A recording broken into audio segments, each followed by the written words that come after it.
Bien chicos, vamos a continuar con las clases, entonces vamos a entrar ahorita a ver la parte de los límites de funciones trigonométricas. Estamos marcando en el reloj actualmente, mi celular son las 12:06, ya tengo hambre. Y curiosamente se da el apetito del hambre con lo que vamos a ver ahorita como tema. Vamos a ver a qué nos lleva la parte de límites de funciones trigonométricas en los límites, ¿no? Y vamos a ver una propiedad bien importante de los límites, muy importante, que es la propiedad número 2 que aparece en su libro. Vamos a explicarla de la forma más sencilla y ojo con este teorema, ¿no? Con esta propiedad. Porque resulta ser que en las matemáticas jóvenes siempre van a existir teoremas que nos facilitan el trabajo a los que desarrollan, pues en todo caso, la matemática. En este caso en particular vamos a analizar esta propiedad de la manera más sencilla porque de esta propiedad se desprende la otra demostración del siguiente video, que es para analizarlo ya con los límites de funciones trigonométricas. Ahorita solo es como la introducción de los límites de funciones trigonométricas, de cómo se aplica la famosa propiedad número 2 que aparece en el libro, ¿no? Que tiene un nombre que ya lo vamos a ver. En el inciso A de la propiedad me habla de dos funciones. Una función es mayor que la otra. Me está diciendo sean f de x menor o igual que g de x en la cercanía de un valor de a. Es decir, tengo dos funciones que las dos están tendiendo hacia un valor sin límite de un valor de a. Entonces me aclara, después del punto, me dice si existen los límites de esas dos funciones, es decir, el límite cuando x tiende a de f de x y el límite cuando x tiende a de g de x, podemos concluir entonces que los límites de las funciones va a mantener la misma desigualdad. Es decir, el límite cuando x tiende a de f de x va a ser menor o igual que el límite cuando x tiende a de g de x. Bien, es decir, lo que me está diciendo en pocas palabras, voy a tener dos funciones donde una va a ser, pues va a estar una encima de la otra. Y si los valores a los cuales se están acercando a un valor sin límite y se demuestran los límites, por los límites de esas funciones también se comprueba, ¿no? Eso es lo que me está diciendo en resumen. Pero abajo viene y me aclara lo siguiente, y esta es la parte importante, lo que aparece aquí es lo importantísimo. Si esto es cierto, ¿qué pasa entonces si yo tengo no dos funciones, sino que tengo tres funciones que están en la cercanía o se están acercando a un valor de a? ¿Será que se comprueba lo mismo? Debería de comprobarse. Entonces veamos. Sean las tres funciones g de x menor o igual que f de x menor o igual que h de x en la cercanía de un valor de a, salvo en a.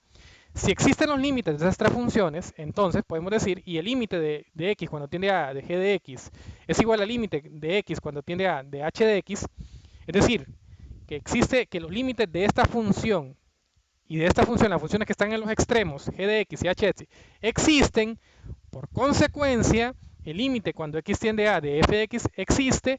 Se puede comprobar también que el límite cuando x tiende a de f de x es igual al límite cuando x tiende a de g de x.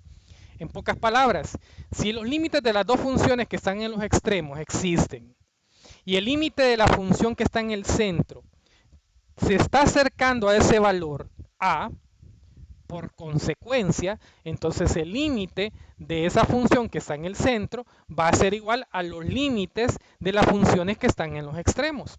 Si tú lo analizas, lo que yo estoy teniendo aquí en esta parte de aquí, de estas tres funciones, es el famoso teorema del sándwich que se le conoce, o en el español, el famoso teorema del emparedado, ¿no? Por eso decía al inicio del video, tenemos hambre. Y es que se nos da la curiosidad que estamos hablando del teorema famoso del sándwich o de emparedado en cálculo, ¿no? Ahora, analizándolo ahora gráficamente, porque gráficamente es más fácil de entenderlo, nos vamos a ir a este programita para poderlo analizar mejor. Y lo vamos a analizar acá. Fíjense bien, yo tengo tres funciones, pero creo que no escribí aquí las funciones. Vamos a borrar acá, vamos a volver a la presentación. Tenemos ahí las tres funciones, ahora sí, vámonos para allá. Ahora sí, fíjense bien, yo tengo tres funciones que se están acercando sin límite a un valor, tal vez a ustedes no lo pueden ver ahí, lo vamos a escribir. Este valor que tengo acá, este punto, es un valor A, ¿sí? Un punto A.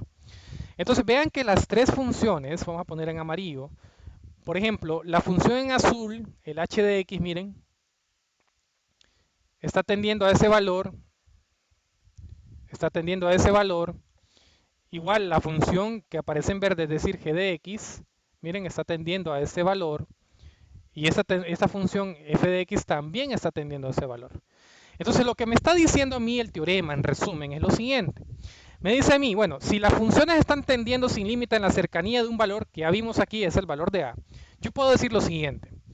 Si el límite, cuando x tiende, vamos a decir a, ¿no? Un valor de a, en este caso, tomando la función h de x, que es la, por decirlo así, es el valor del emparedado, ¿no? Es decir, imagínense el pan que va arriba, ¿no? El h de x es el pan que va arriba. Está teniendo un valor y ese límite es igual también al límite de la otra función del otro emparedado, de la otra solapa de pan que es la de abajo, que sería la función f de x. Este límite, cuando x tiende a de la función f de x, ¿qué podemos concluir entonces? Si los límites de las dos solapas de pan que tenemos acá arriba y acá abajo son iguales, evidentemente el jamón, para que me lo puedan entender bien, el jamón, es decir, la función que está en el centro, g de x, también va a ser igual. Por consecuencia, también el límite va a ser igual, ¿no? El límite cuando x tiende a de la función g de x va a ser el límite de cualquiera de estas dos, ¿no? Vamos a poner la primera, límite cuando x tiende a de h de x, ¿no? Entonces, en resumen, lo que me está diciendo a mí esa propiedad o ese teorema del famoso emparedado es esto. Y esto es muy fundamental porque cuando nosotros podamos hacer la demostración de los límites de funciones trigonométricas, el teorema que vamos a poner en práctica es el teorema del emparedado. Pero volviendo entonces a la presentación, veamos entonces qué conclusión podemos tener. Entonces, el límite cuando x tiende a de f de x es igual al límite cuando x tiende a de h de x es igual a un valor L, implica entonces que la función que está en el centro, es decir, el límite de x cuando tiende a de g de x, también va a equivaler o va a tender a ese valor mismo del límite, ¿no? Muy bien, esto que tenemos acá, jóvenes, por favor, enmárquelo porque es muy importante a la hora de estudiar cálculo. El famoso teorema del emparedado. Para entenderlo, entonces, vamos a hacer un ejercicio para poder entender a qué me lleva esto, ¿no? Fíjense bien el siguiente ejemplo. Esto lo saqué de uno de los ejercicios que había que hacer en clase. Sin embargo, en esta temática no voy a dejar de ejercicios a desarrollarse, pero sí para límites de funciones trigonométricas en concreto, sino que solo quiero que analicemos lo siguiente. Si yo tengo esta función límite cuando x tiene infinito de seno de x sobre x, híjole, se me complica, ¿no? Porque yo sé que la función seno de x es una función periódica, o sea, no tiene, es infinita, ¿no? Y si yo sustituyo el valor aquí infinito, me quedaría infinito, dividido entre un infinito, me queda otro infinito. Tendría una indeterminación, ¿cierto? Híjole, entonces ahí se nos complica el asunto. ¿Qué hacer cuando tenemos este tipo de situaciones? Entonces, aquí es donde entra la parte del teorema del emparedado. Primero que nada, debemos de recordar cómo es que se grafica una función seno. La función seno es la que tenemos acá. Y evidentemente esa función seno en su rango de función está acotada para valores de 1 hasta menos 1, como lo tenemos aquí.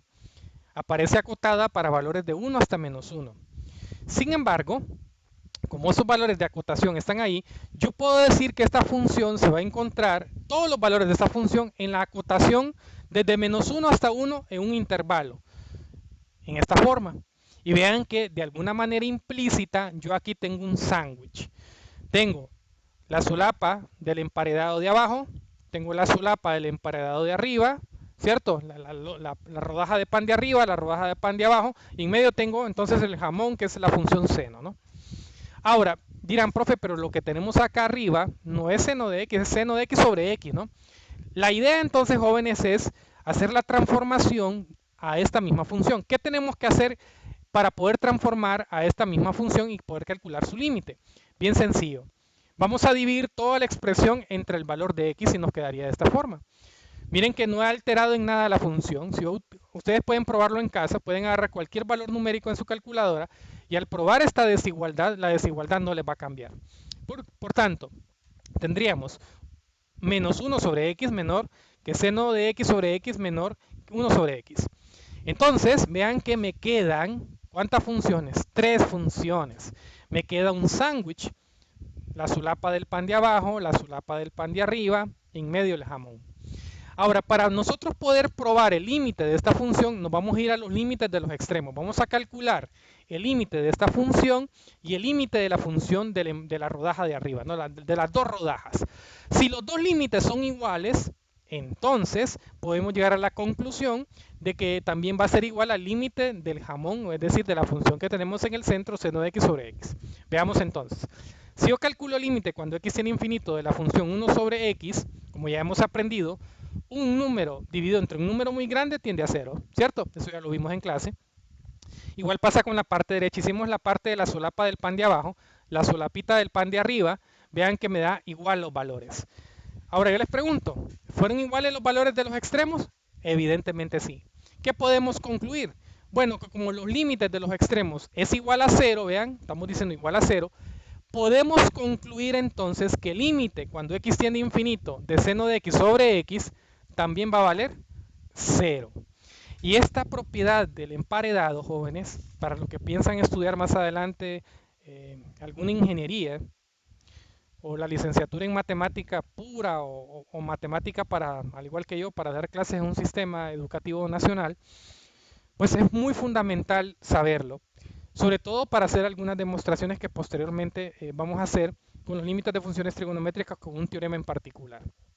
Bien, jóvenes, en este video tampoco no hay asignación, solo era que usted escribiera en su cuaderno esta teoría, esta propiedad del emparedado y recordar que en algunas veces las propiedades o los teoremas se deben de demostrar con otras propiedades que nos simplifiquen el trabajo para poder llegar a una conclusión concreta. Nos vamos a quedar hasta aquí entonces, nos vamos a ver hasta el otro video y recuerden, tenemos hambre, es la hora del almuerzo y vamos a ir